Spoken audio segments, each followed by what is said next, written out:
Buenas tardes a todos. Gracias a los residentes por esta invitación. No los conocía, creo que a ninguno. Mucho gusto. Pero tengo un problema con este. Creo que vamos, bueno, a mí me gusta cómo andar, no me gusta quedarme quieta. Vamos a hablar del enfoque de las enfermedades pulmonares intersticiales. La idea es que por lo menos tengamos una aproximación y que cuando veamos un paciente con enfermedad pulmonar intersticial, no digamos que tiene simplemente una FPI y le demos antifibrótico.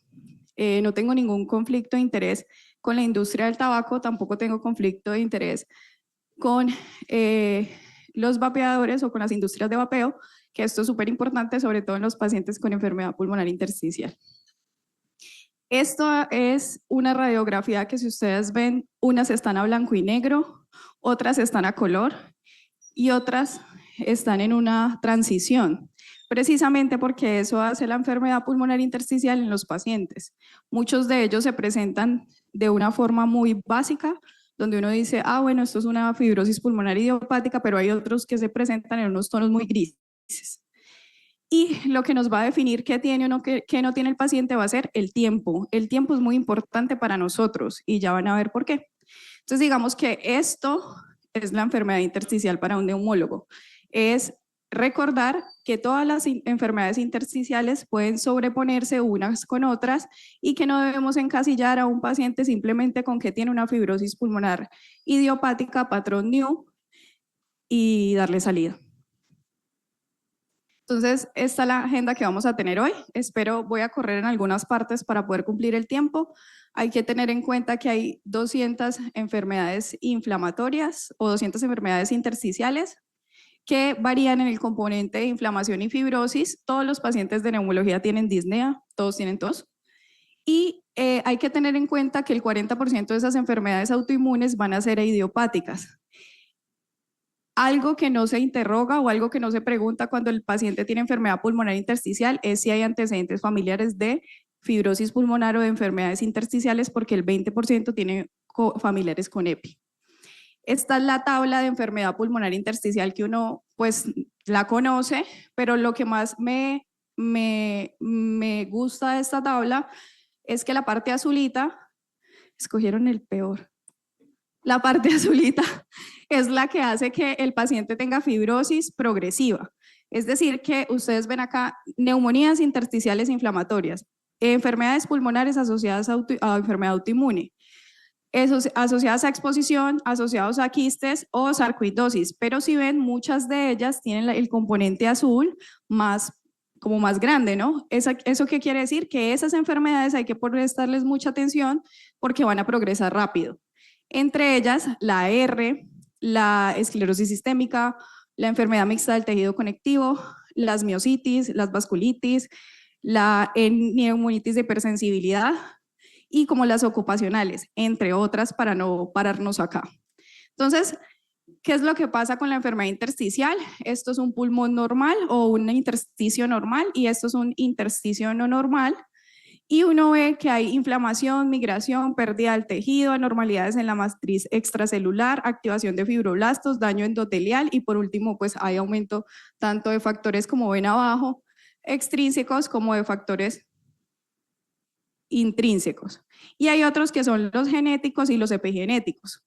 Entonces, ¿qué es lo más importante de la enfermedad general, la enfermedad pulmonar intersticial? Que hay una predisposición genética. Muchos de esos pacientes tienen telómeros cortos, tienen alteraciones genéticas del MUC5B y que si a medida que avanza vamos a tener un estado, como ven acá, factores de riesgo, pacientes con factores de riesgo, pacientes con ILA, pacientes con estado preclínico, pacientes fibróticos y por último FPI. Y el paciente nos llega aquí, a neumología. Y de ahí para atrás lo ven todos ustedes. Esto es más o menos la historia natural, lo que uno ve, un paciente que inicia su enfermedad entre los 50, 55, 60 años y que el prediagnóstico, ellos casi no tienen síntomas. Cuando ellos tienen tos o crépitos es porque ya hay una clara enfermedad. Uy, te agradezco. Bienvenida antes de los 80, eso. Preclínico, FPI, y que logra ver uno que acá pueden no tener síntomas como tener síntomas leves Aquí lo ven todos los médicos que puedan ver a este paciente. Posteriormente es derivado al neumólogo y ha pasado una cantidad, ha pasado predisposición genética, ha pasado las ILAs, ha pasado por una FP y probablemente ya nos esté llegando acá con un extenso panel. ¿Y por qué es importante? Porque ellos se comportan de tres formas. Todos con una sobrevida, una función pulmonar del 100%. Pero unos declinan muy rápido, otros declinan lento con algunas actividades que hacen por infecciones virales o por exacerbaciones de su misma enfermedad pulmonar intersticial, y otros están estables y hay como un disparo en su genética que hace que progrese. ¿Qué es importante tener en cuenta? Que no solamente en las enfermedades, esto no me quedó aquí, pero bueno, de esas, tú me puedes correr la primera, esta imagencita, por favor, abajo, si quieres ponla abajo. No solamente comprometen el intersticio, sino que las enfermedades autoinmunes también, como ven ahí, comprometen la vía aérea. Pero lo que les quiero mostrar, si quieres salta y mueve está debajo de esa, no sé por qué quedó así.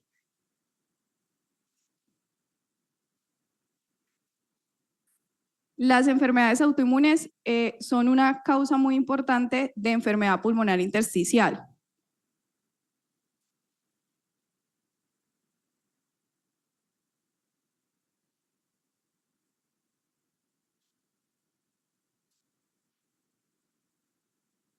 Esto es lo que quiero que vean.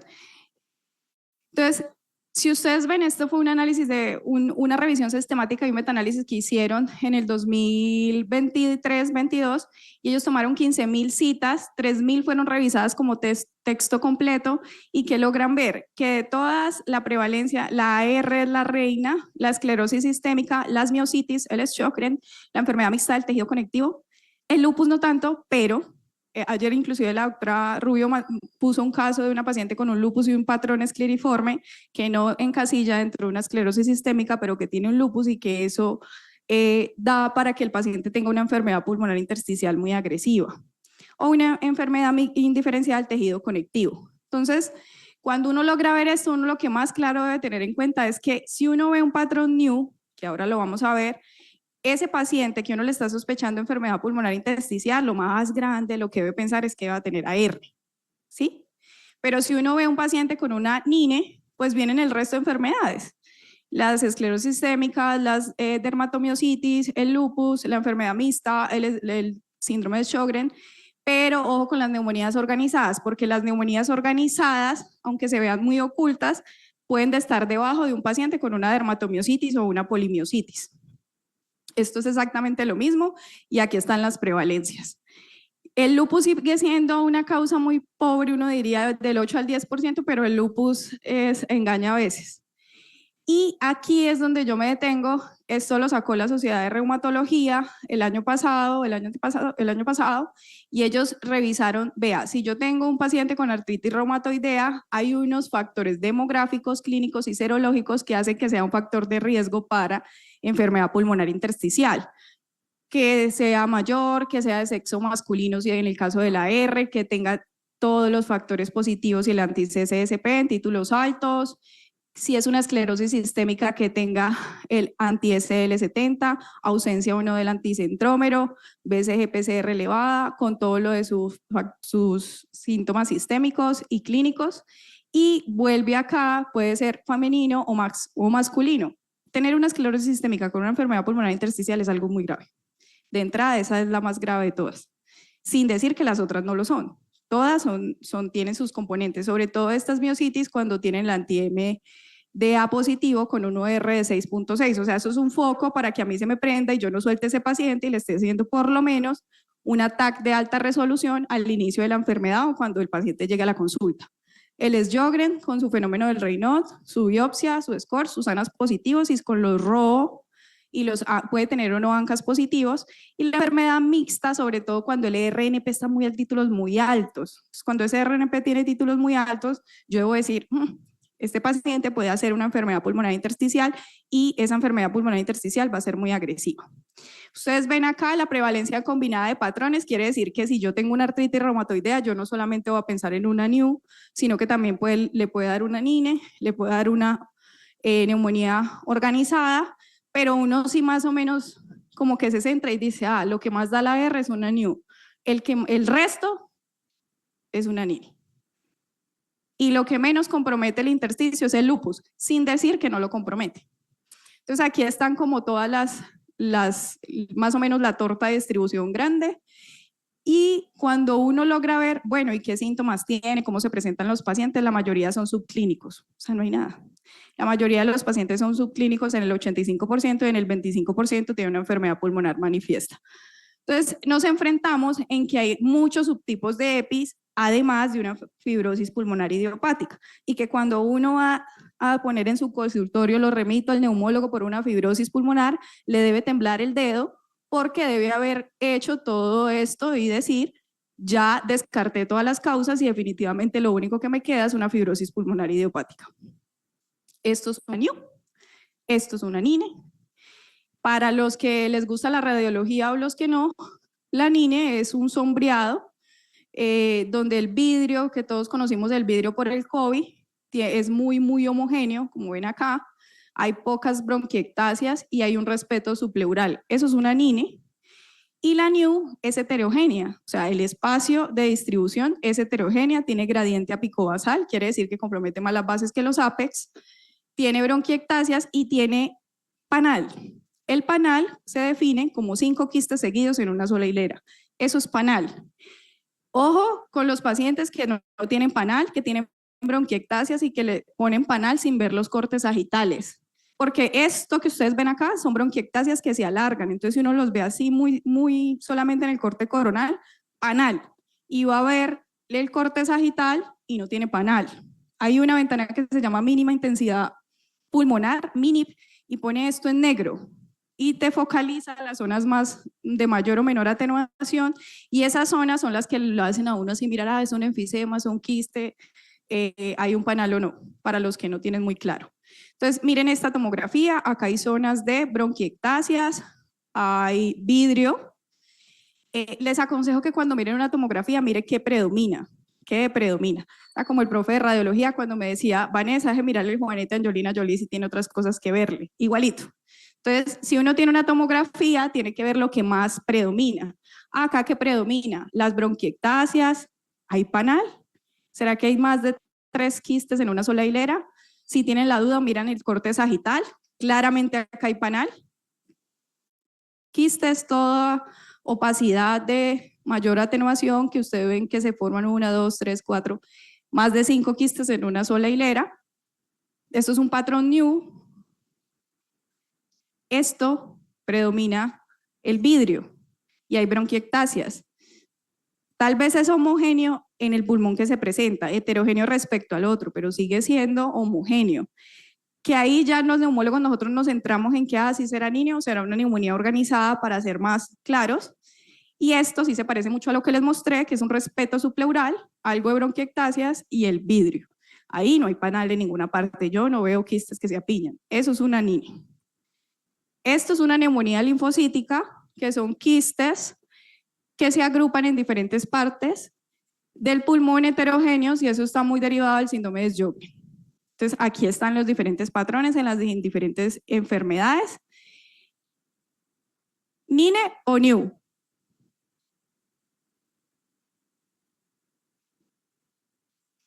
¿Qué predomina, el vidrio o el panal? Entonces, es una, muy bien. ¿Qué predomina, el vidrio o el panal? ¿Quién dice panal? Alce las manos que estamos de tiempo. ¿Quién dice vidrio? Bueno, acá hay bronquiectasia, recuerda lo que les decía, bronquiectasia, se alargan y simulan un panal, hay vidrio, ¿sí? Y hay un respeto subpleural, uno ve una lineecita ahí negra que no se logra ver, eso es una niña. ¿Vidrio o panal? Panal, ¿no? Clarísimo, panal. Y tiene esto que se llama gradiente apicobasal, más compromiso en las bases que en los apex, esto es una, muy bien, una niña. ¿Vidrio o panal?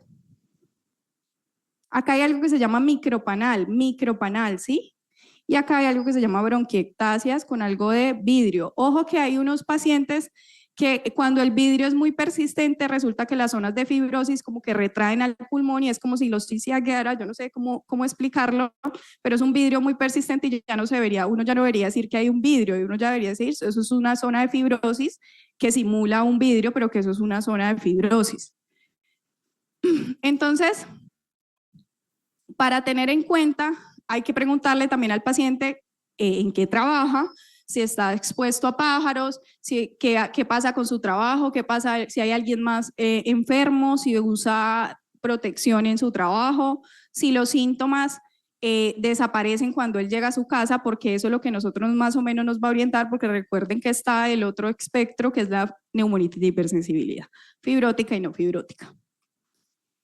Entonces, este año salió un book muy lindo que me pareció realmente cogen enfermedad por enfermedad reumatológica y ponen sus manifestaciones. Esto es un paciente con una dermatomiositis y un síndrome de sintetasa y todo esto es lo que uno debe buscarle al paciente.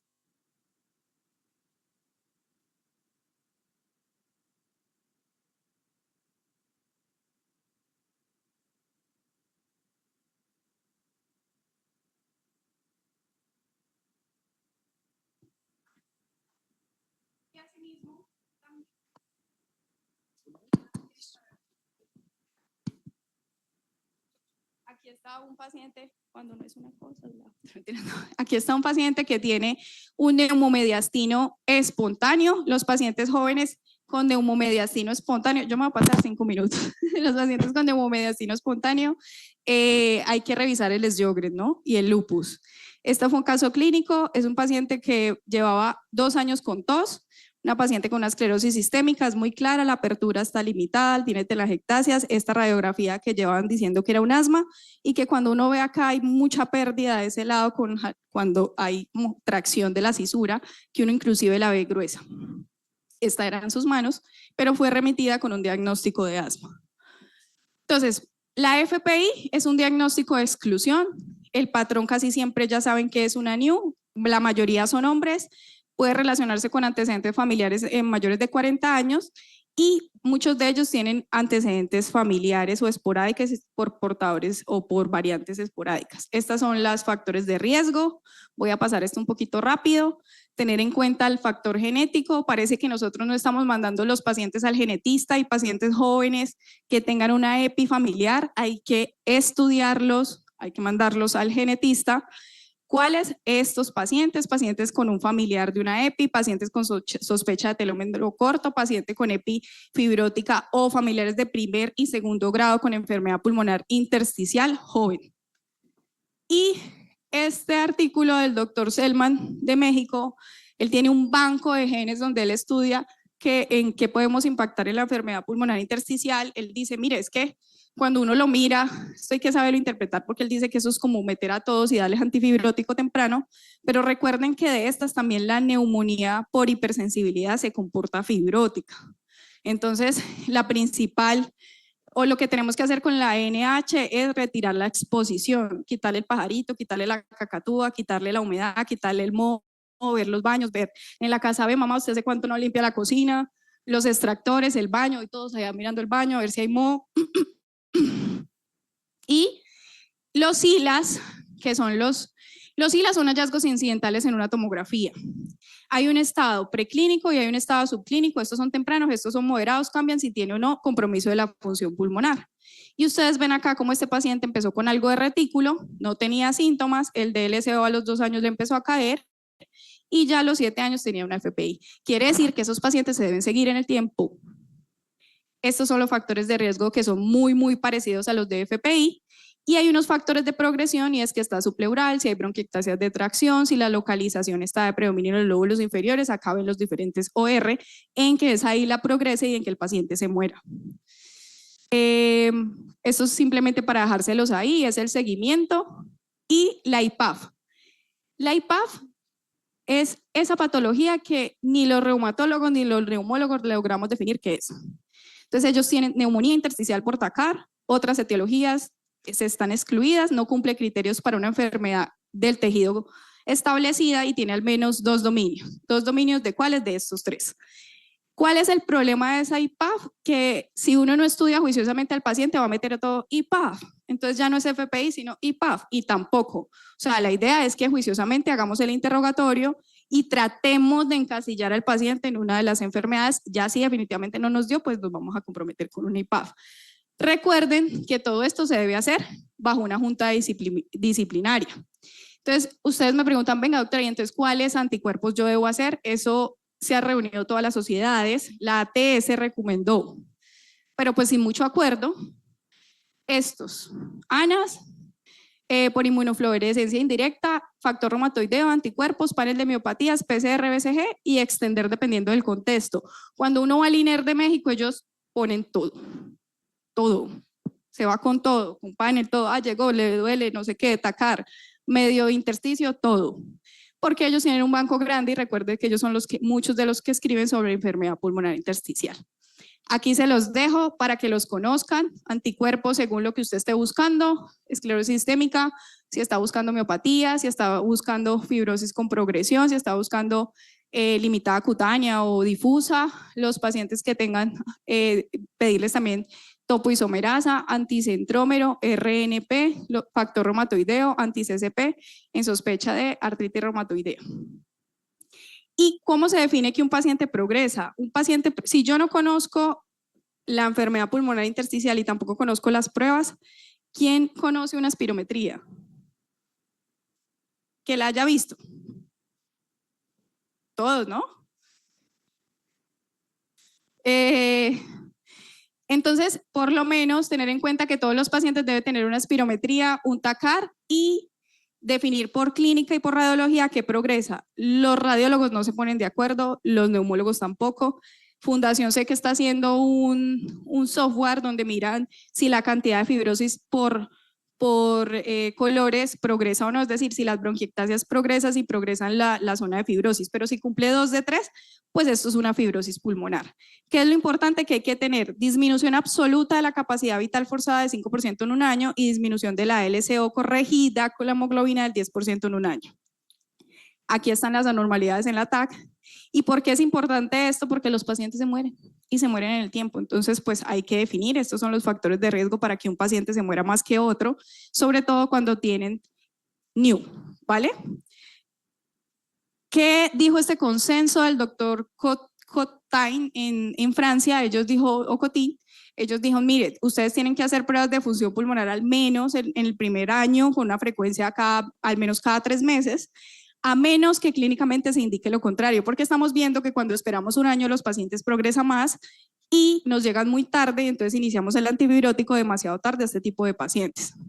Por último, la neumonitis de hipersensibilidad, todos sabemos que es por exposición, la mayor parte es un incremento de la capacidad presentadora de antígenos de los macrófagos alveolares, se disminuye esa limpieza de antígenos, se estimula citoquinas y todo eso va a haber 2 respuestas, una innata y una humoral, una mediadas por células T y otras por G. Y aquí vemos 2 tipos de patrones, me voy a adelantar. Uno va a ser un micronódulo que se parece al de una tuberculosis, se llama micronódulo centrolobulillar, y el otro va a ser el signo de 3 cabezas de queso o signo, ya les voy a mostrar. Recuerden preguntar si él resuelve los síntomas después de 24 horas. Usted trabajó hasta el viernes, el fin de semana no tosió, no tosí, volvió al trabajo el lunes, sí tosió, sí, seguí tosiendo. Entonces, esas son las preguntas que hay que hacer. ¿Qué pasa los fines de semana? Hay 2 tipos, fibrótica y no fibrótica. Esto es de lo que les hablo. Como hay una inflamación bronquiolocéntrica, el bronquio como que se constriñe, da unas opacidades en vidrio muy diminutas que se llaman opacidades en vidrio en el grado de micronódulo. Entonces, ustedes lo ven en una tuberculosis. Sí. Entonces, ese paciente hay que llevarlo un lavado porque hay que definir la linfocitosis y hay que descartarle también una tuberculosis. Pero también está las 3 áreas que son, vamos a verla en grises como me gusta a mí. Normal, esto es en inspiración y en expiración. Quiere decir que las enfermedades intersticiales siempre hay que pedirles TAC de alta resolución pulmonar con cortes en inspiración y expiración si estamos sospechando una hipersensibilidad. Si nosotros pedimos eso sin inspiración y expiración, estamos perdidos, porque muchos de ellos no les muestran el atrapamiento, es decir, lóbulo normal, zona atrapada muy negra y zona en vidrio. Son 3 densidades pulmonares. y es lo que ustedes ven acá. Negro, negro, vidrio, vidrio, pulmón sano. Los anticuerpos que toman, acá no tenemos donde se tome esa IgE específica. El lavado broncoalveolar, esto nos orienta qué enfermedades vamos a ver, sobre todo con la neumonitis de hipersensibilidad, pero resulta que en este trabajo dijeron, mire, así yo tenga una neumonitis de hipersensibilidad, lo que más va a predominar en el lavado es un componente mixto. Probablemente el componente linfocitario sea mejor y eso es lo que hemos visto durante todos los años, o sea que en el lavado tampoco es que sí me sugiere que se trate de una neumonitis de hipersensibilidad, pero uno tiene que tener muy bien entrenado el ojo para que cuando vea 3 densidades no le tiemble el lapicero y escriba neumonitis de hipersensibilidad o la mano. Esos son los factores pronósticos. Y aquí les quiero dejar algo y es que todo funciona en un conjunto. Yo no puedo hacer las cosas solo. Cuando uno hace las cosas solo le va mal. Y le va mal es al paciente.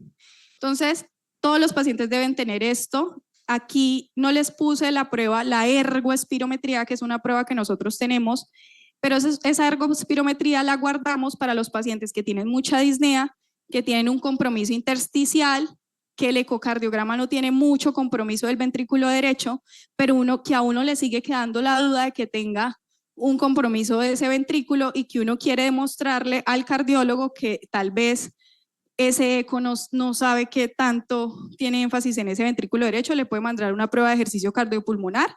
Mide 3 cosas: la capacidad del paciente para hacer ejercicio, la ineficiencia ventilatoria y la vasculopatía. Es decir, que si tiene ineficiencia ventilatoria, no es capaz de botar el CO2 en el ejercicio y el pulso latido está bajo, eso nos orienta a una alteración ventilatoria por compromiso vascular pulmonar en un paciente.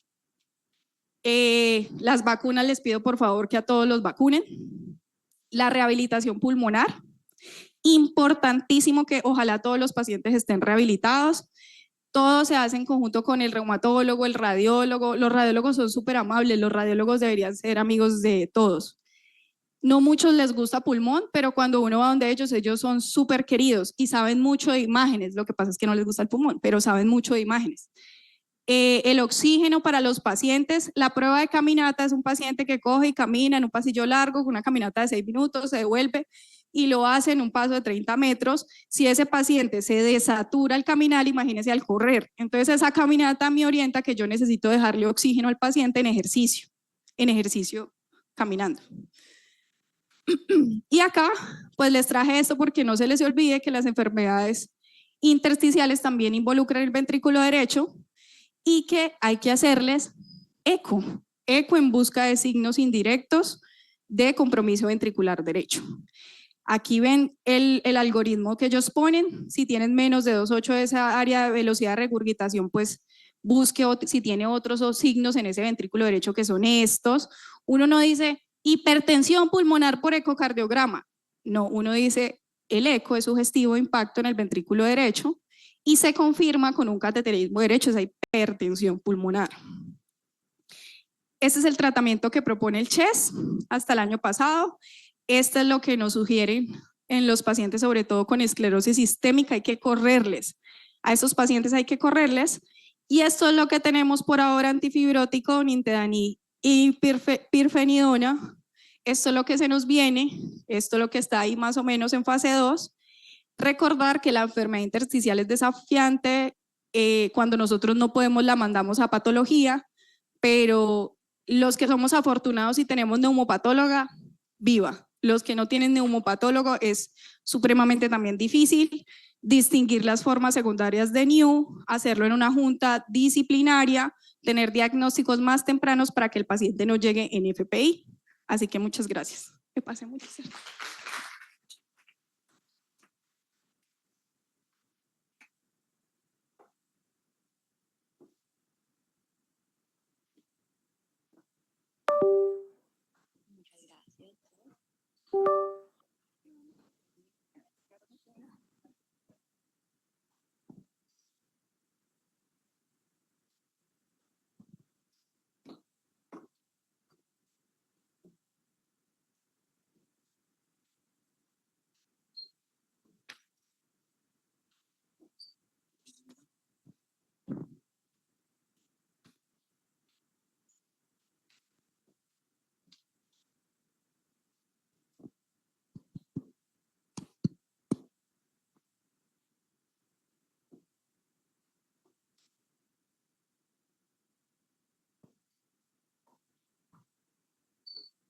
A continuación, le damos la bienvenida a nuestro siguiente ponente, el doctor Jairo Guerrero, neurólogo y especialista de la Universidad del Rosario, quien además de su excelente carrera profesional es reconocido por su sencillez, carisma y humildad, cualidades que lo hacen un referente tanto en el ámbito médico como humano.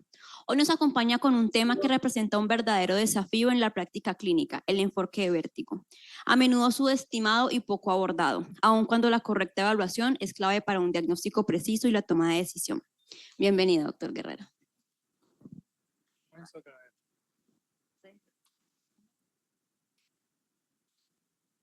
Listo. Bueno, buenas tardes a todos.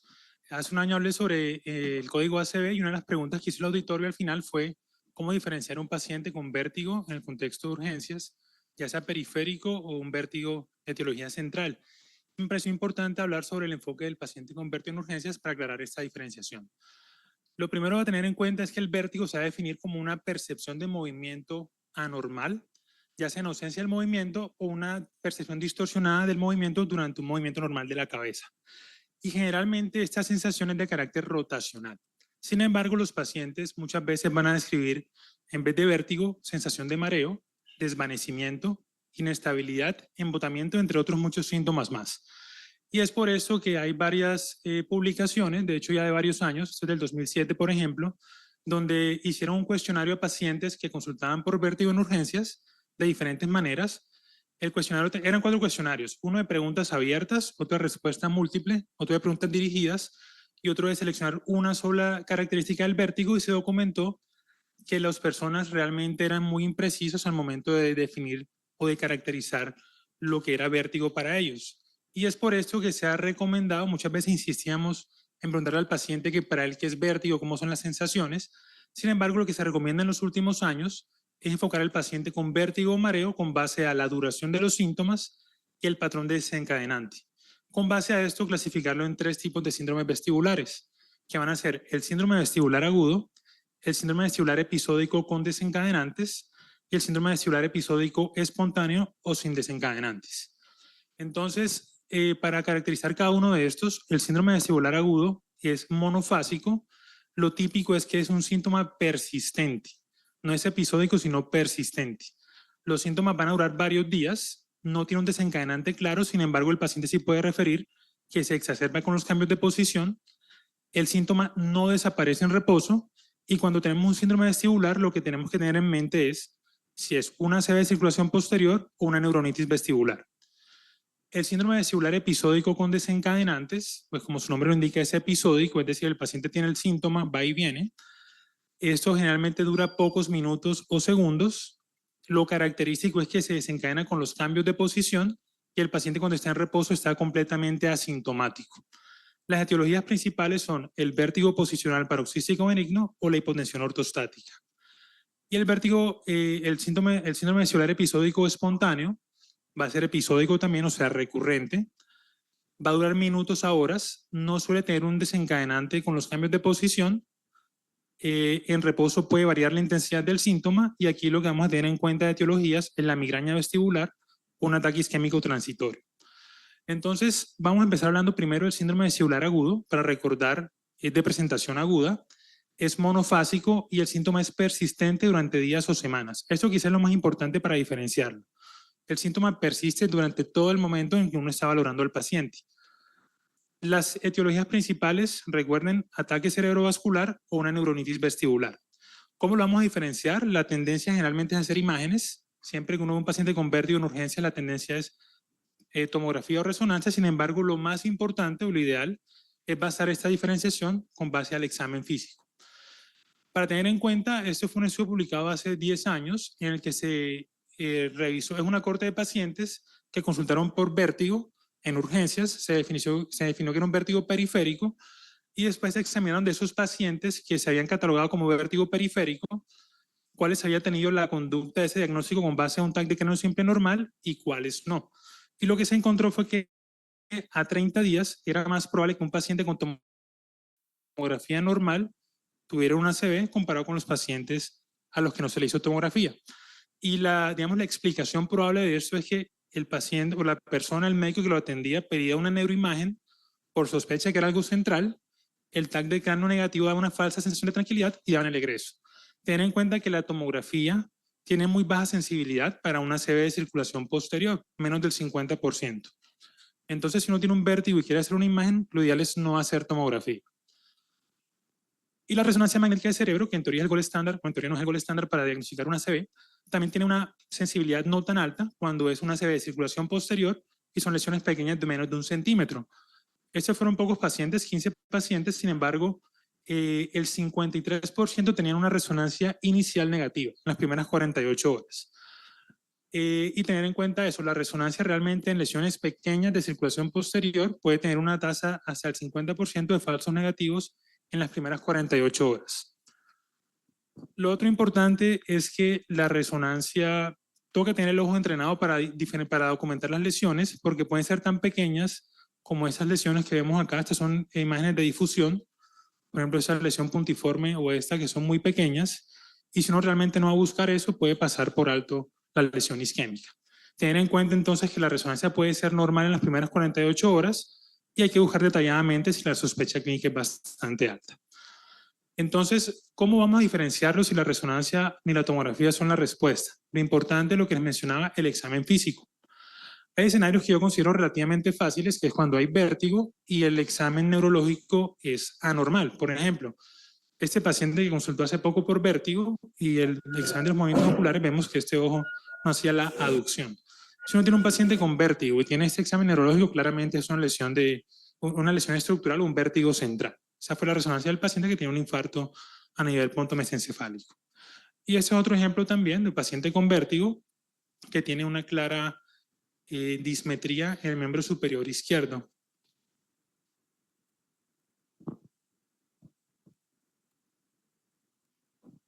Ahí vemos cómo falla para tocar el dedo.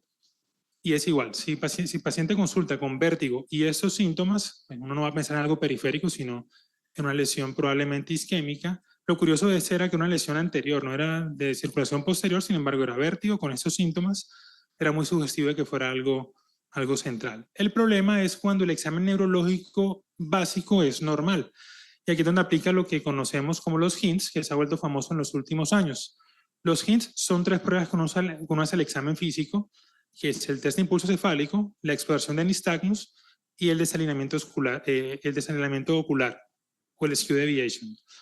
Ese es el artículo original de los HINTS que fue publicado en Stroke en el 2009 y aquí se encontró que los HINTS tenían una sensibilidad del 100% para documentar lesiones isquémicas y diferenciarlo de una lesión periférica, perdón. Lo que vale aclarar la pena acá es que estos HINTS, en este estudio, todos los estudios fueron realizados, o todos los exámenes físicos fueron realizados por un neurooftalmólogo. Obviamente la sensibilidad va a ser mucho más alta que si la hace un neurólogo general o un médico no neurólogo. Entonces probablemente la sensibilidad no es del 100% en general, pero sí es realmente de utilidad para diferenciar una lesión periférica de una lesión central. Entonces vamos a hablar un poco sobre en qué consisten los HINTS. El test de impulso cefálico, lo que hacemos... El test de impulso cefálico, lo que hacemos es que le pedimos al paciente que fije la mirada en un punto, generalmente en la nariz del examinador, y con las manos se hace un giro cefálico hacia ambos lados. Lo normal que es que el paciente al girar la cabeza mantenga los ojos fijados en el punto que se le pidió, en el target. Lo anormal es que el paciente, cuando se hace el giro cefálico, los ojos se vayan con la cabeza y luego haga una sacada correctiva para fijar nuevamente en el target, que como les mencioné usualmente es la nariz del examinador. Aquí vamos a ver en un video para que sea un poco más claro. El paciente, cuando se gira la cabeza hacia la izquierda, los ojos se van con la cabeza y luego hace una sacada correctiva. Eso es anormal. Y el lado derecho sería un movimiento normal. Ahí los ojos quedan fijando el target. Aquí lo vemos en cámara lenta. Entonces, al girar la cabeza, los ojos se van con la cabeza y luego hace la sacada correctiva. Eso sería un test de impulso cefálico positivo. Ahora, ¿cómo se interpreta esto? Cuando el test de impulso cefálico es anormal, como el que vimos en el paciente del video, esto sería indicativo de un vértigo periférico, o sea, de una neuronitis vestibular. Y cuando el test de impulso cefálico es normal, es sugestivo de una ACV o de una lesión central. Eso confunde un poco porque generalmente lo anormal es indicativo de algo malo, pero aquí es al revés. Ten en cuenta una cosa que es muy importante, y es que uno debe hacer los hints en un paciente con síndrome vestibular agudo, ¿vale? Si uno lo hace en un paciente con un síndrome vestibular episódico, con un vértigo posicional paroxístico benigno, no va a ser de utilidad porque nos va a confundir. En este escenario el test va a ser normal y uno lo va a enfocar como una ACV siendo algo periférico, ¿vale? Entonces es muy importante hacer los hints cuando el síndrome clínico es un síndrome vestibular agudo. Lo siguiente del HINTS es el nistagmus. Entonces, es algo muy importante que el nistagmus debe tener ciertas características. No es solamente decir que hay nistagmus o no, sino describir cómo es el nistagmus para diferenciar un nistagmus central de un nistagmus periférico. ¿Qué hay que describir? Entonces, la dirección del nistagmus, si es horizontal, si es vertical, si es rotatorio. La fase rápida, ¿hacia qué lado es? La fase lenta, bueno, generalmente uno define o describe la fase rápida hacia dónde es.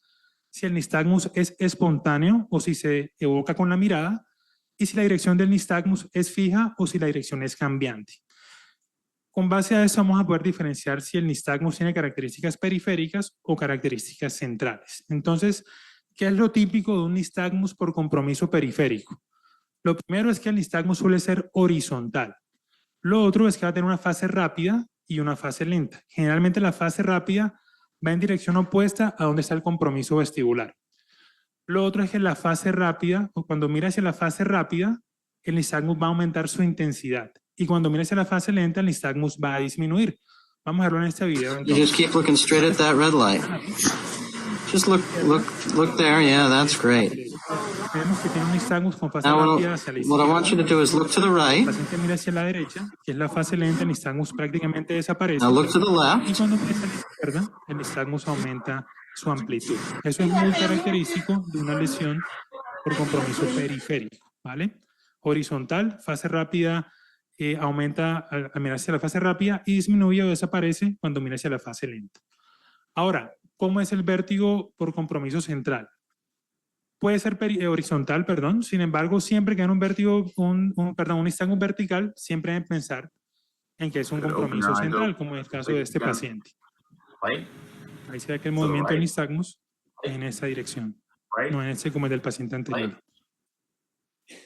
Lo otro importante es que el nistagmus, así sea horizontal, cambia de dirección. Por ejemplo, en este caso, cuando la paciente mira hacia su derecha, el nistagmus tiene una fase rápida principalmente hacia la derecha. Cuando mira hacia la izquierda, el nistagmus cambia de dirección.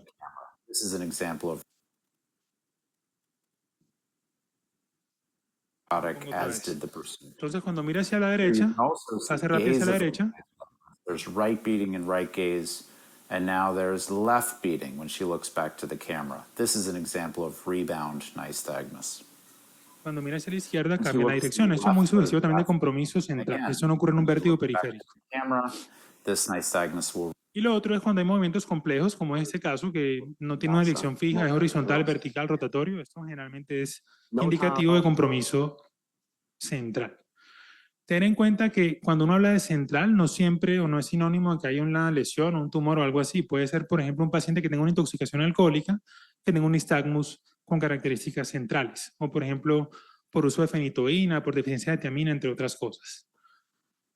Y la otra parte del HINTS es el test of skew, que es el desalineamiento ocular. Hay unos que son muy evidentes, como por ejemplo este, que uno ve que los ojos están completamente desalineados. Sin embargo, lo usual es hacer el test, el cover-on-cover test. Uno tapa el ojo y lo tapa de manera alternante para ver si hay un cambio en el alineamiento de los ojos. Esto es poco sensible, pero muy específico, un compromiso a nivel del tallo cerebral. Esto sería un ejemplo. Aquí vemos cuando se le descubre el ojo al paciente, hay como una tendencia a alinear el ojo, ya sea este hacia arriba o este hacia abajo. Es un poco sutil el de este ojo, se ve quizá mejor acá cuando hace la corrección. Una persona que no tenga ningún desalineamiento no debería haber un movimiento del ojo cuando uno hace el descubrimiento del ojo. Entonces, en el contexto de un síndrome vestibular agudo en urgencias, ¿cuándo es seguro considerar que el paciente se puede ir para la casa sin necesidad de imágenes?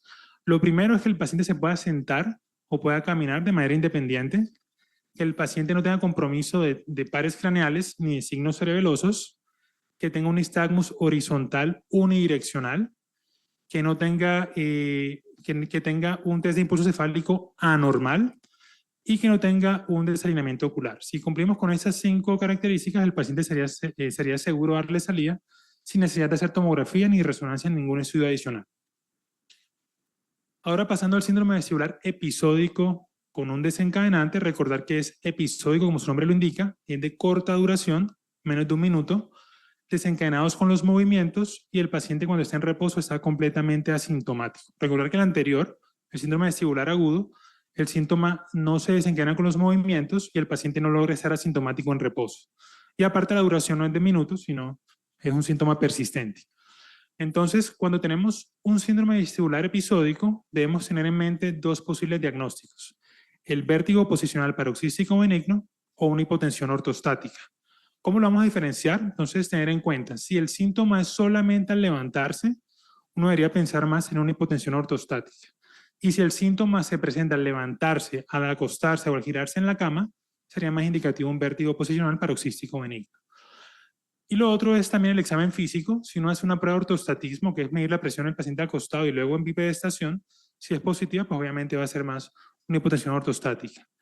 Y el Dixal-Pike, que ya lo vamos a ver en un video, pero básicamente es pedirle al paciente que se siente, uno le inclina un poco la cabeza hacia ambos lados, hay que hacerlo de ambos lados, y lo acuesta rápidamente, que quede la cabeza un poco colgando sobre la camilla, y es positivo cuando aparecen los síntomas del vértigo y aparece un nistagmus que tiene esta característica, es rotacional, es como vertical y rotacional, mirando hacia el piso del lado que uno lo está examinando.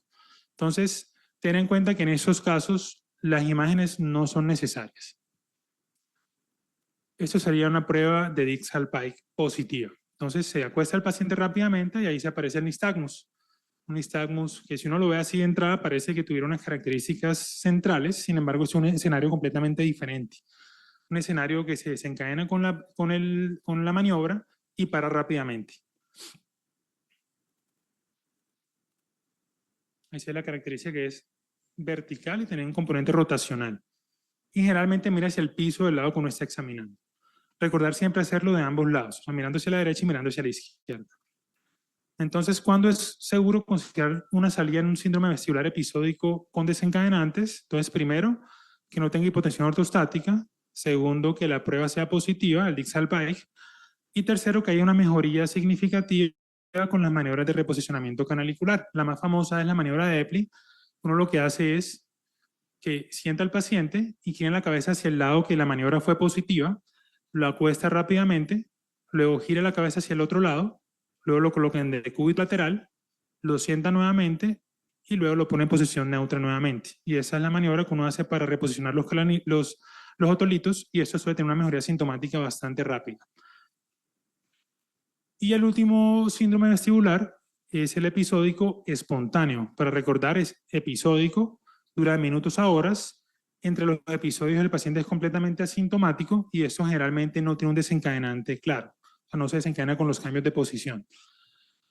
Las principales etiologías de estos son un ataque isquémico transitorio, un síndrome de Meniere o la migraña vestibular. Entonces, para aclarar el diagnóstico, aquí generalmente uno se tiene que apoyar mucho de la anamnesis. Es decir, si tuvo el síntoma vestibular asociado a una migraña o una cefalea con características de migraña, lo más probable es que sea una migraña vestibular. Si tuvo síntomas de vértigo asociado a diplopía o visión doble o inestabilidad para caminar o algo más, o disartria, se inclinaría más a pensar en un ataque isquémico transitorio. O si, por ejemplo, tuvo el síntoma vertiginoso asociado a hipoacusia o a tinnitus, uno pensaría en una enfermedad de Meniere. Ten en cuenta que en estas tres enfermedades las neuroimágenes también van a ser completamente normales. Así que aquí lo importante es definirlo con base a la anamnesis. Entonces, vamos a hacer un caso clínico para ver cómo estamos en síndromes vestibulares. Entonces, un paciente de 65 años, hipertensa, que tiene vértigo de 24 horas de evolución, inicio súbito, es primer episodio. El síntoma empeora con los cambios de posición, pero no desaparece en reposo y no refiere a ningún otro síntoma asociado. Entonces, vamos a escanear este código y la idea es que me respondan en cuál síndrome vestibular clasificaría a este paciente.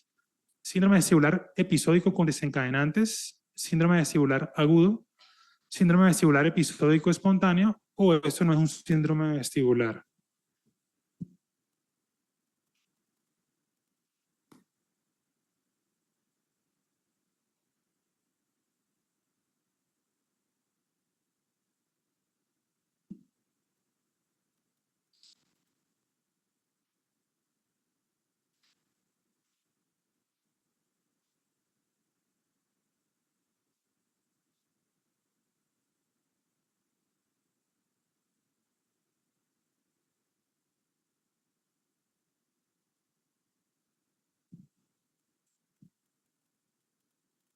Bueno, vamos a revisar el caso nuevamente. Entonces, 24 horas de duración, síntoma intenso, primer episodio. Aumenta con los cambios de posición, pero no desaparece en reposo. ¿Listo? Eso es importante porque eso es lo que define la sintomatología, que no desaparece en reposo. Entonces, el síndrome vestibular episódico con desencadenantes suele ser de minutos de duración y suele desaparecer por completo estando en reposo. Por lo tanto, no sería un síndrome vestibular episódico con desencadenantes. El vestibular episódico espontáneo es una opción porque apenas lleva 24 horas. Sin embargo, lo más probable, si el paciente llega a un sintomático de urgencias, es que sea un síndrome vestibular agudo. Aquí están las características. Síntoma persistente, varios días. Aquí lleva 24 horas apenas, pero digamos que sería el más probable. No tiene desencadenantes, sin embargo, puede exacerbarse con los cambios de posición y lo que les decía, no desaparece en reposo. Entonces, ¿qué tenemos que tener en cuenta? Que sea o una ACV o una neuritis vestibular. Entonces, ¿cuál sería su conducta a seguir? Le ordenaría un TAC de cráneo simple, examen neurológico completo, incluyendo los hints. Le realizaría la maniobra de Dix-Hallpike o manejo sintomático y que lo vea otorrino por consulta externa.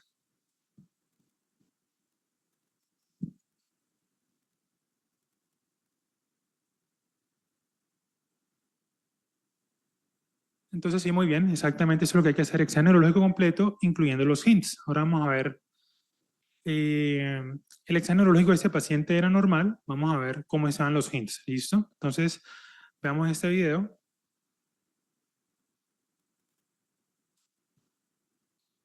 Aquí vemos que tiene un nistagmus horizontal, con fase rápida hacia la derecha. El nistagmus mejora cuando mira hacia la fase lenta y se hace más evidente cuando mira hacia la fase rápida, que es hacia el lado derecho. Que eso hemos mencionado que era muy sugestivo de que fuera algo periférico, ¿cierto? Sin embargo, eso no descarta que sea algo central.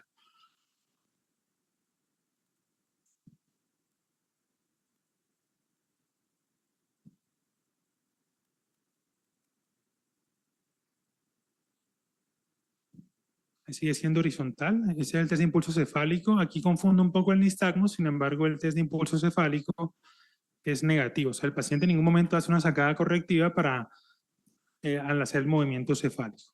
Entonces, tenemos hasta el momento un nistagmus horizontal de dirección fija con fase rápida hacia la derecha y una prueba de impulso cefálico negativa. Y lo último es el desalineamiento ocular. Ese paciente no hace ningún, pues salvo el movimiento del nistagmus, no hace ninguna corrección en plano vertical que indique que tenga una prueba positiva. Entonces, con base a esto, ¿cómo interpretarían los hallazgos del examen físico? Los hints son sugestivos de un vértigo central, son sugestivos de vértigo periférico, no son concluyentes, o la presencia de nistagmus siempre va a indicar un compromiso central.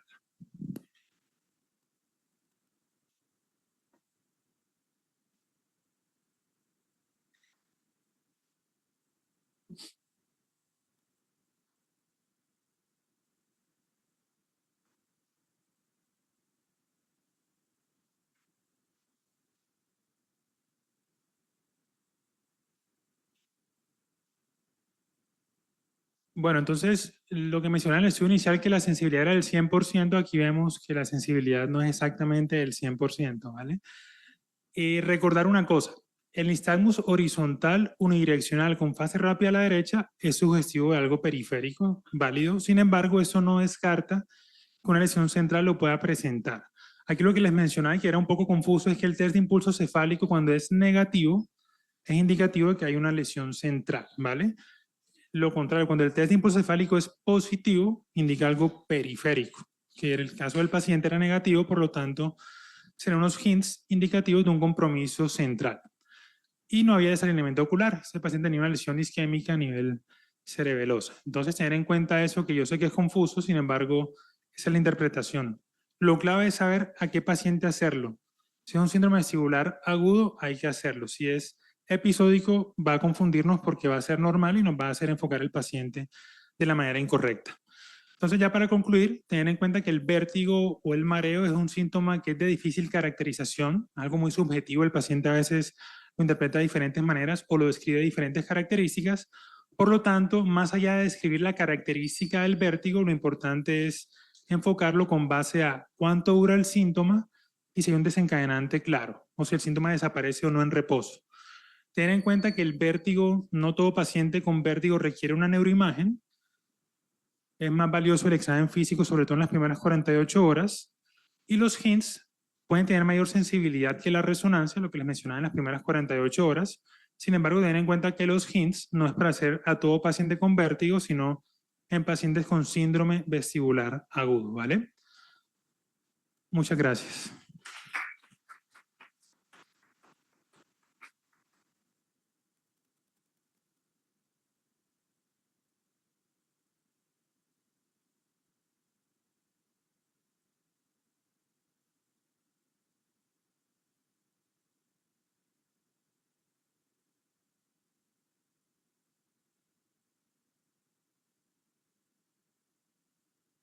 Un anuncio. En las mesas de inscripción está el documento de Joan Sebastián Naranjo, por si lo tiene extraviado. ¿Listo?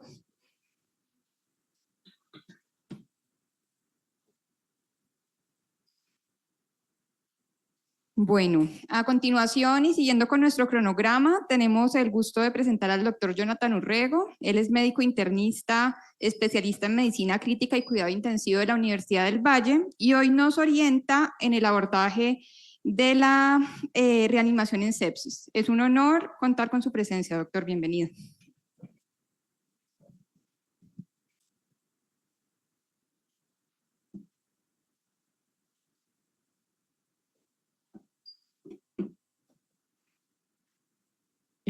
Muchas gracias al grupo de residentes de medicina interna. Para mí es un honor participar en este evento de tan alta excelencia académica y la idea es que en los siguientes minutos vamos a revisar unos conceptos que creo que son fundamentales en el abordaje, tanto el diagnóstico y el manejo de la sepsis. ¿Listo? Bueno, ¿de qué vamos a hablar? Inicialmente vamos a hablar de elementos definitorios de sepsis y choque séptico. Vamos a mencionar cuáles son los pilares del manejo de la sepsis. Específicamente vamos a discutir la reanimación con líquidos intravenosos, el manejo con vasoactivos y las metas de perfusión. Vamos a hablar acerca de algunas consideraciones microbiológicas a la hora de abordar, de manejar la sepsis y otras consideraciones del manejo. Entonces, la sepsis se produce o la definición surge en el proceso de infección, que esto desencadena una respuesta inmune en el huésped y esta respuesta inmune y esta infección conducen por uno o diferentes mecanismos fisiopatológicos a la disfunción de un sistema o un órgano o de múltiples órganos. ¿Listo? Entonces, esta definición de sepsis ha pasado por varios consensos desde la década del 90, en donde se definió sepsis inicialmente como la presencia de la infección con la presencia de esta respuesta del huésped. Entonces es donde se describen los signos inflamatorios de respuesta sistémica. Eventualmente evolucionó al concepto de sepsis severa cuando había disfunción orgánica y choque séptico como la expresión más severa de esta disfunción orgánica, básicamente dada por el compromiso cardiovascular. En la definición, la última definición y aún vigente del sepsis 3, tenemos un ajuste de estas definiciones y en donde el concepto de sepsis severa desaparece y sepsis simplemente es la presencia de un proceso infeccioso más un compromiso sistémico o disfunción orgánica. Esta disfunción orgánica puede ser del sistema cardiovascular, del sistema hepático, del sistema renal, del sistema neurológico, del sistema respiratorio o del sistema hematológico en todo el espectro del compromiso específico de estos sistemas. Entonces, por ejemplo, del sistema cardiovascular podemos tener una hipotensión que responde a líquidos o un choque profundo refractario a líquidos. Podemos tener aumento de la bilirrubina en el sistema hepático, en el sistema renal, aumento o disminución de la tasa de filtración glomerular, diferentes estadios. Todo el espectro de compromiso neurológico, desde alteración del sensorio, confusión, hasta coma o convulsiones, y así sucesivamente. Y esto de manera específica se define con el SOFA score, que es un score que me predice mortalidad en base a disfunción orgánica, y vamos a denominar sepsis cuando tenemos presencia de un proceso infeccioso y un SOFA mayor o igual a 2. ¿Listo? El SOFA contempla cada uno de estos sistemas que mencionamos, tanto el sistema respiratorio, la coagulación, el sistema hepático, el sistema cardiovascular, el sistema nervioso central y el sistema renal, cada uno de los ítems que refleja algún grado de disfunción orgánica, y uno va sumando en base al grado de disfunción el parámetro que se está establecido. ¿Listo? Entonces, siempre que tengamos un proceso infeccioso con evidencia de disfunción orgánica por un SOFA mayor o igual a 2, hablamos de sepsis. El concepto de sepsis severa es reemplazado por sepsis. Y choque séptico es el espectro de mayor gravedad de un compromiso infeccioso, y hablamos de choque séptico cuando tenemos un paciente que persiste hipotenso, tensión arterial por debajo de 90-60, a pesar de manejo con líquidos o con requerimiento de soporte vasopresor, y cuando tenemos evidencia de hipoperfusión sistémica, esto básicamente con un lactato sérico mayor a 2 milimoles por litro. ¿Listo? Cuando tenemos un proceso infeccioso de alguna de estos dos elementos, ya mencionamos o definimos choque séptico. ¿Por qué es importante hablar de sepsis? Porque miren la proporción o la carga de mortalidad, esto en todo el mundo, en todos los grupos etarios, por ejemplo, las lesiones de causa externa, las otras enfermedades que no son causa externa, y los procesos infecciosos, las infecciones, y miren cómo la carga de mortalidad en todos los grupos etarios es sumamente, o sea, es mucho mayor la carga que comparado con las otras causas de mortalidad. Y es que solamente en el 2017 se reportan alrededor de 49 millones de casos de sepsis en todo el mundo, de los cuales 11 millones de muertes son asociadas a esta sepsis, a esos procesos infecciosos, y una carga de alrededor del 20% de todas las mortalidades globales se puede relacionar a procesos infecciosos. Y no solamente en el componente de mortalidad, sino también que tiene un componente de morbilidad bien importante, y es que de los pacientes que sobreviven el primer impacto de la sepsis, hasta un tercio de estos pacientes sobrevivientes pueden morir en el siguiente año. Una sexta parte de estos pacientes que sobreviven inicialmente pueden experimentar una limitación severa de su clase funcional, nunca vuelven a ser funcional o su funcionalidad previa, y hasta el 40% de estos pacientes son rehospitalizados a los 90 días del egreso hospitalario. ¿Listo? Entonces es una causa de morbilidad y mortalidad muy alta, tal vez de las más importantes que tenemos alrededor de carga de enfermedad. Entonces por eso es tan fundamental hablar del manejo de la sepsis. Y además porque es una entidad en donde si rápidamente podemos hacer identificación y manejo oportuno, podemos cambiar o impactar la mortalidad y la morbilidad de ese paciente. Entonces el manejo de la sepsis se divide en básicamente 3 ejes, que es la estabilización hemodinámica, en el cual nos vamos a centrar en la charla. Vamos a hablar algo de control de elemento de control de infección o algunas consideraciones desde el punto de vista microbiológico, y pues, esta parte no la alcanzamos a tocar de manera profunda en la charla, creo que sería tópico para otra charla. Tratar de hablar de totalmente la temática de sepsis en 30 minutos es muy difícil. Entonces vamos a centrarnos en el eje de la estabilización hemodinámica, y aquí básicamente hay 2 estrategias que vamos a utilizar en un paciente que tenemos que identificamos con sepsis o con choque séptico. Uno es el manejo de los líquidos intravenosos y el otro es el uso de los medicamentos vasoactivos. ¿Listo? Antes de mencionar las estrategias hemodinámicas de estabilización hemodinámica, quiero que entendamos un poquito de que la sepsis es una enfermedad multiorgánica en donde usualmente el sistema que más es afectado es el sistema endotelial, ¿listo? Y recordemos que el endotelio no simplemente es la capa celular que revierte los vasos sanguíneos, sino que el endotelio, las células endoteliales juegan un papel fundamental en la regulación del sistema inmune, juegan un papel fundamental en la regulación del sistema de coagulación.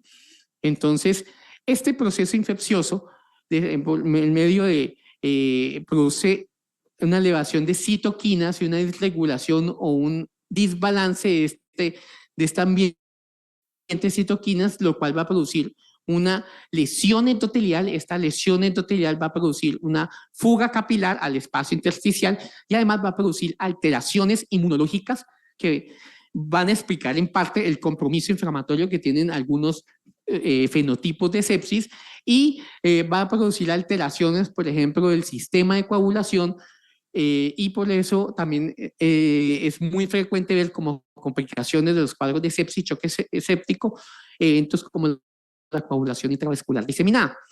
A nivel de endotelial, una de las alteraciones que se produce es una alteración a nivel del glicocáliz, que es una barrera fundamental para la homeostasis a nivel de proteínas y a nivel de la señalización del sistema de coagulación, y esta alteración del glucocáliz también va a participar en la pérdida de permeabilidad vascular y en la alteración tanto desde el punto de vista inmunológico como hematológico. Y recordemos que el endotelio, esta red de capilares, que es la microcirculación, se va a ver afectada en la fisiopatología de la sepsis, en donde la integridad de esta microcirculación es la que va a ser como responsable de que a nivel celular se llegue la molécula de oxígeno y la respiración celular, y la alteración de esta microcirculación debido a la injuria endotelial por la sepsis va a producir microtrombosis, heterogenicidad de esta microcirculación, lo cual va a causar que finalmente la célula no le llegue el oxígeno que necesita, y esta alteración de la microcirculación va a ser la causante de la expresión macrodinámica que tenemos en el paciente con sepsis, que usualmente es la hipotensión marcada, con la caída de las resistencias vasculares sistémicas. Entonces, cuando hablamos de reanimación en sepsis y tenemos un paciente en choque séptico y está hipotenso, nuestra meta es simplemente mejorar la presión arterial. Entonces, como les expliqué, este proceso desde el punto de vista fisiopatológico es muy complejo, y no solamente se trata de corregir una variable macrodinámica como la tensión arterial, sino que finalmente lo que hay que hacer es intentar restaurar la respiración celular, que a la mitocondria le llegue el oxígeno. ¿Listo? ¿Cómo podemos impactar en la respiración celular entonces cuando damos líquidos endovenosos? Entonces, es una pregunta muy frecuente cuando regreso a este tema con mis estudiantes, con mis residentes, es ¿por qué yo le doy líquidos endovenosos a un paciente en choque séptico? Pues, profe, porque está choqueado y pues si la presión está baja, pues si le damos líquidos, pues eso debería mejorar, entendiendo o haciendo la similitud que el espacio vascular es como un tanque que necesita ser llenado, pero es mucho más complejo. Entonces, dar un bolo de líquidos endovenosos que impacte en la respiración celular tiene todos estos supuestos. O sea, usted cuando administra líquidos endovenosos, usted está suponiendo que ese bolo va a incrementar la presión media sistémica de drenado, que eso va a aumentar el retorno venoso, que va a aumentar la precardia, que va a aumentar el gasto cardíaco, que ese aumento del gasto cardíaco va a significar un aumento del transporte de oxígeno a los tejidos, que usted va a suponer que la distribución de la microcirculación está conservado y homogéneo, que el oxígeno está bien distribuido, que las distancias entre capilares son adecuadas, que el oxígeno difunde adecuadamente, que el oxígeno alcanza finalmente la célula, que el gradiente de oxígeno entre el citoplasma y la mitocondria es adecuado y que la maquinaria respiratoria mitocondrial es funcional. Entonces, usted tiene todos estos supuestos para llegar a que realmente un bolo de líquidos le va a mejorar la respiración celular del paciente. Entonces, no es tan sencillo. Entonces, aquí viene la pregunta de cuánto líquido es necesario utilizar en un paciente que está en sepsis y choque séptico. ¿Listo? Entonces, un concepto fisiológico que es clave para entender este concepto, y es que yo doy líquidos endovenosos en un paciente con sepsis para que de alguna manera ese bolo de líquidos endovenosos o ese reto de volumen que yo tengo me aumente la presión venosa central y ese aumento de presión venosa central se correlacione con un aumento del volumen sistólico, que eso se va a correlacionar con un aumento del gasto cardíaco y se va a correlacionar con mayor flujo a los tejidos. ¿Listo? Pero muchos de los pacientes están en un área de que, pero eso sería efectivo si mi paciente está en esta área que responde a volumen. Pero si mi paciente está en un área donde no responde a volumen, el efecto de dar líquidos endovenosos no es benéfico. ¿Listo?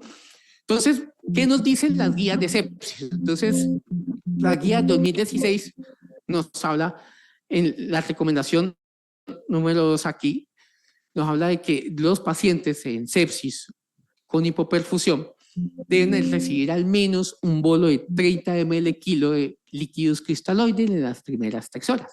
Una recomendación fuerte con una calidad de la evidencia débil. ¿Listo? Entonces aquí yo hago la pregunta, 30 ml kilo. Si un paciente de 100 kilos, le vamos a colocar al paciente un bolo de 3000 en 3 horas. Eso es lo que nos decía la guía. ¿Qué nos dice la actualización del 2021? ¿Listo?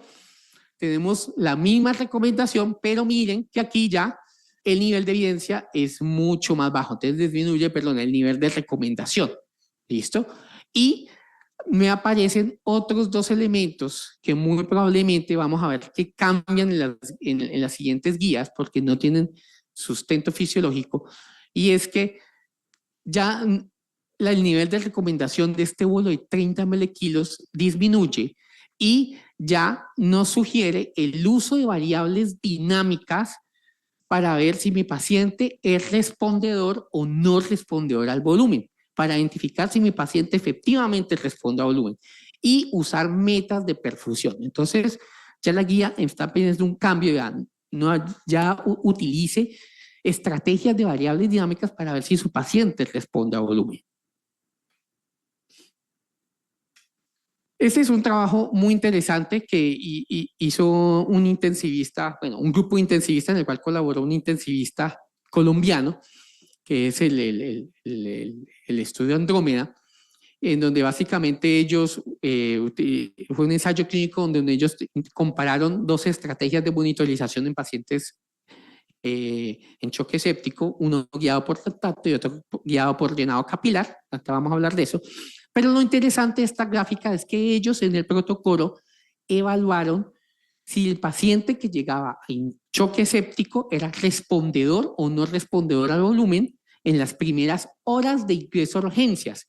Y miren lo que ellos se encuentran, que a las 2 y 4 horas de haber llegado el paciente a urgencias, más del 50% de los pacientes son no respondedores a volumen. O sea, están en el área en donde ya por más que usted aumente la presión venosa central, no va a tener un impacto en el aumento del volumen sistólico ni en el gasto cardíaco. Entonces, en esos pacientes no tiene sentido fisiológico administrar más volumen. Pero entonces, yo en el servicio de urgencias, ¿cómo puedo medir gasto cardíaco o cómo puedo predecir si mi paciente responde o no responde a volumen? Porque pues en la UCI debe ser más sencillo. ¿Listo? Y recientemente, en los últimos años, cada vez vemos más el uso de la ecografía POCUS a la cabecera del paciente que nos ayuda a tomar decisiones en espacios críticos y específicamente en los servicios de urgencias. ¿Listo? Entonces yo, mediante la visualización de un POCUS cardíaco, puedo evaluar, ¿listo?, el tracto de salida del ventrículo izquierdo. Con un Doppler pulsado puedo evaluar el flujo del tracto de salida del ventrículo izquierdo y calcular una integral de velocidad-tiempo que se correlaciona muy bien con el gasto cardíaco del paciente y se correlaciona con el gasto cardíaco en tiempo real. ¿Listo? Esto lo podemos hacer en el servicio de urgencias y mediante estrategias como por ejemplo de pasar un bolo de líquidos o mediante simplemente elevar las piernas del paciente de manera pasiva, hacemos que el flujo de retorno venoso que está en los miembros inferiores pues aumente las presiones las presiones del retorno venoso a nivel cardíaco y esto simule como un bolo de 300 ml. Entonces, si nosotros aumentamos este retorno venoso elevando las piernas y vemos en tiempo real con un eco de que el paciente responde o no responde a volumen con un aumento significativo del 10% de su gasto cardíaco, decidimos rápidamente en un servicio de urgencias si el paciente es respondedor o no respondedor al volumen. Si es no respondedor al volumen, no se beneficia administrarle más líquidos. Y esto es importante porque es que siempre hemos tenido miedo de la hipovolemia. No, pues es que un paciente con sepsis, pues que esté hipovolémico, pues le va a ir mucho peor. Pero es que la evidencia también nos muestra que la hipervolemia es igual de lesiva que la volemia. ¿Listo? Miren, todos los compromisos multisistémicos que tienen a nivel de cada uno de los sistemas, el aumento de los balances hídricos positivos. ¿Listo? Esto desde el punto de vista fisiológico también tiene sentido porque recuerden que estas son los capilares, esta es la microcirculación, ¿listo? Y en la medida, recuerden que desde la célula que está ubicada aquí entre los capilares, de capilar, el oxígeno viaja por difusión. Si yo encharco a este paciente y le echo 5 litros de agua encima, pues el líquido no se va a quedar en el espacio intravascular, se va a ir al espacio extravascular, al espacio intersticial. Este espacio intersticial intercelular va a aumentar, entonces la difusión del oxígeno se va a dificultar. ¿Listo? Y si aparte de eso usted le añade un compromiso de la microcirculación que se ve en los estados de sepsis y choque séptico, que es lo que hablamos ahorita, pues ese problema va a ser muchísimo mayor. Y esto se ha medido en varios trabajos en donde se ha evidenciado que los balances hídricos positivos son un factor pronóstico independiente de mortalidad en sepsis. ¿Listo? Y, por ejemplo, este estudio muy bonito mostró que, miren, la mortalidad a partir del día 2, del día 3, se aumentaba dramáticamente con mayores balances hídricos.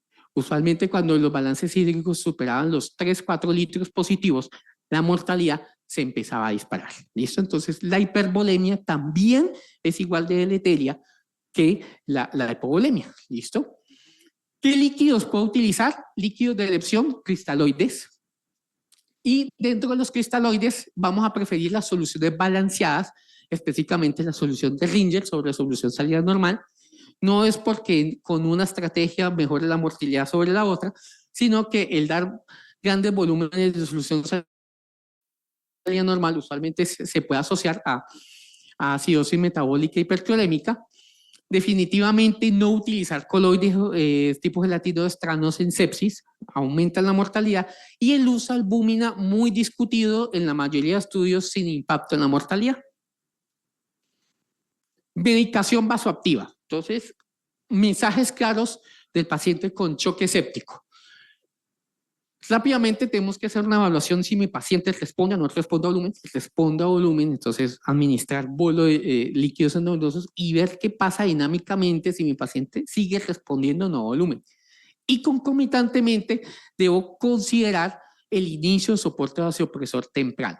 Mi vasopresor de primera línea, norepinefrina. ¿Cuál va a ser la meta? En la mayoría de mis pacientes, buscar una meta de tensión arterial media mayor a 65. Entre 65 y 75 está bien para la mayoría de los pacientes. Siempre, idealmente, considerar monitoría invasiva de tensión arterial, una línea arterial.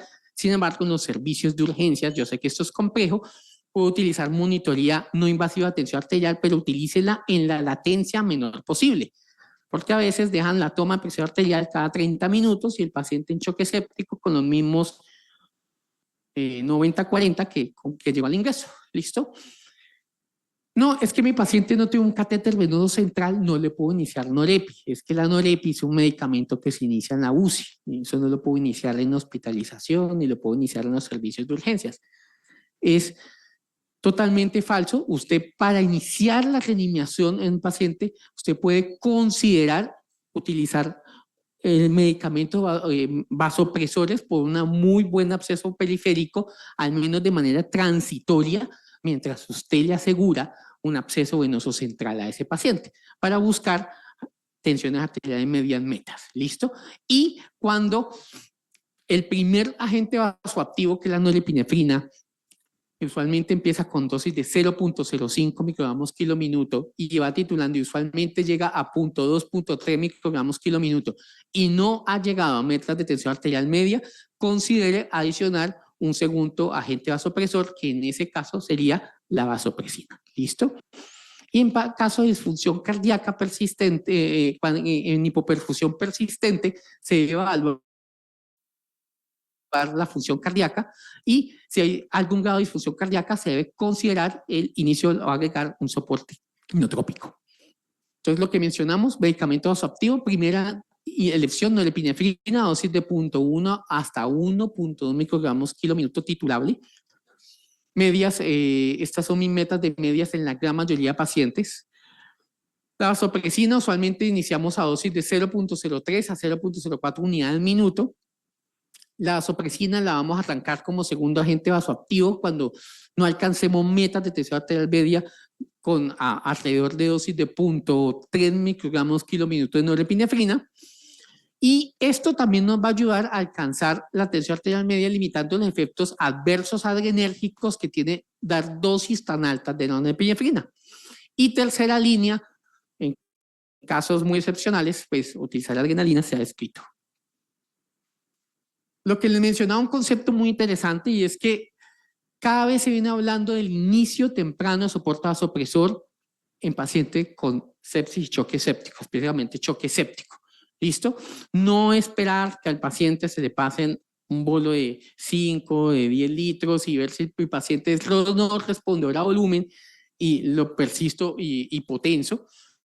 Y la evidencia ha mostrado que usted hace la evaluación de volumen, pero usted rápidamente también inicia soporte vasopresor de manera temprana. Y este trabajo, por ejemplo, mostró que el uso o el inicio de terapia vasoactiva en las primeras horas se asoció con una disminución de la mortalidad. ¿Listo? Cuando usted se inicia el soporte vasoactivo por encima de las 6 horas o más de las 6 horas del ingreso inicial, miren cómo ese inicio tardío se puede asociar a un aumento en la mortalidad. ¿Cómo monitorizo mi reanimación? Lo que nos dice la guía es monitorice o mida lactato sérico cada 2 a 4 horas para ver la curva de depuración del lactato sérico o ver que el lactato se depure. Sin embargo, gracias a un trabajo que les mencioné inicialmente, que hizo un grupo de intensivistas en el cual participaron un grupo aquí de Colombia, la Andrómeda Shock, se mostró que uno también puede guiar la reanimación del paciente y es igual de bueno al lactato con el tiempo de llenado capilar. ¿Listo? Simplemente usted hace una presión con una laminilla durante 10 segundos y retira esa laminilla con cronómetro, ve cuánto tiempo se retorna en el dedo en volver a como al tono vascular que tenía previamente a la presión. Y el tiempo que se demore se correlaciona muy bien con hipoperfusión y con los niveles de lactato elevado. Y este estudio demostró que es igual de bueno reanimar o guiar la reanimación con lactato sérico que también haciendo el llenado capilar. Entonces, muy importante evaluar el llenado capilar en nuestros pacientes en reanimación en sepsis. Siempre cuando llegamos a metas de tensión arterial media y persiste la hipoperfusión, debemos evaluar si hay compromiso del gasto cardíaco, ya porque el paciente tiene una cardiopatía previa o tenga una disfunción cardíaca asociada a sepsis. Y si tenemos evidencia de compromiso o disfunción del gasto cardíaco, pues optimizar con terapia inotrópica y el inotrópico de elección, el albutamina. Y siempre también que persista la hipoperfusión, a pesar de alcanzar las metas de tensión arterial media, evaluar la capacidad de transporte de oxígeno, teniendo en la gran mayoría de pacientes un valor de hemoglobina por encima de 7, si es cardiópata, al menos tener valores de hemoglobina por encima de 8.